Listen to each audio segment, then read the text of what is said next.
même les grands élèves de Rabbeinu qui ont déménagé et qui sont venus habiter à côté de lui à Breslev, les Rab Shmuel Isaac, Rabbi Udel, qui étaient de Dachau, qui sont venus habiter chez Rabbeinu, parce qu'il dit on ne peut pas, un rabbi comme ça, on ne peut pas être loin de lui.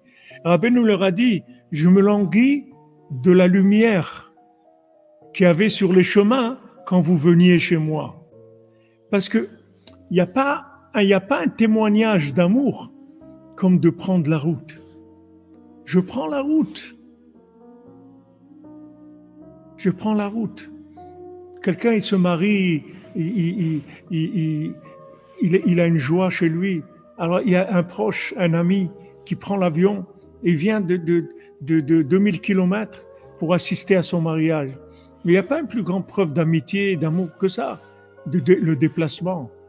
Rabbeinu nous dit, les chemins qui mènent à moi, la lumière des chemins qui mènent à moi.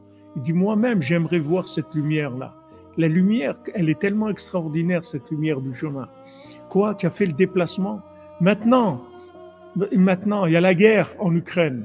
Chacun qui vient, son voyage, il est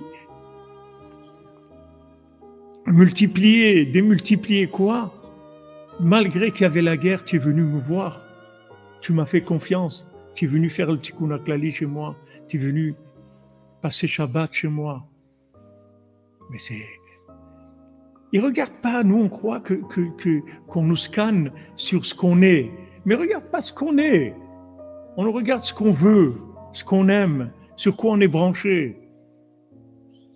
Quand il y a un club de gens qui sont on ne regarde pas les gens, qu'est-ce qu'ils font dans la vie. Un club de pétanque, on ne regarde pas ce qu'il fait dans la vie. Si le gars, il travaille à la poste ou il est banquier, ce qu'on regarde, c'est qu'il est là en train de jouer à la pétanque avec nous. C'est ça qu'on regarde. C'est le lien qu'il y a qui nous lie ensemble. Ça, c'est pareil. Le tzaddik, il ne regarde pas quel niveau tu as. Quel niveau tu as, comme il dit le Rav de Tchérin, quand il a laissé son testament, il a dit, enterrez-moi à côté de la personne la plus simple qui a été à Ouman, à Rosh Hashanah, et ne m'enterrez pas à côté du plus grand qui n'a pas été à Ouman, à Rosh Hashanah. Parce qu'il va avoir un voisin dans sa tombe qui a été à Ouman, à Rosh Hashanah, même si c'est un homme simple. Il va avoir un voisin de quelqu'un qui est proche de lui.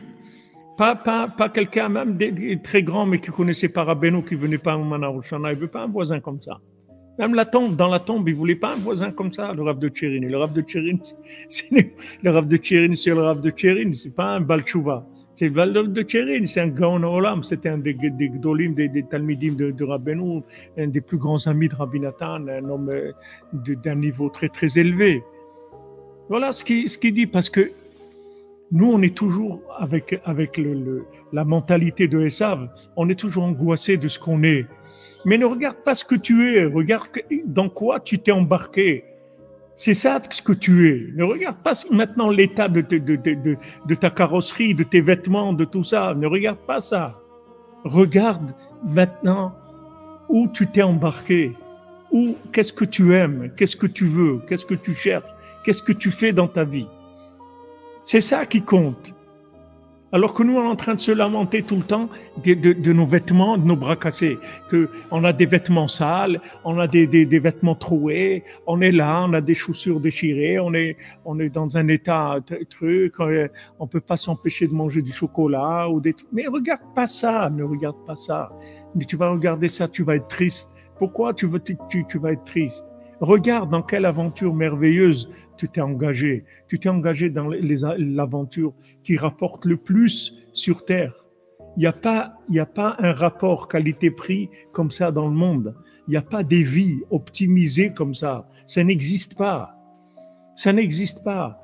Venir à Ouman, faire un Tikkun HaKlali 150 ensemble à Hatzot, ça n'a jamais existé dans le monde. C'est des bénéfices qui n'ont jamais existé. Il faut remercier Hachem.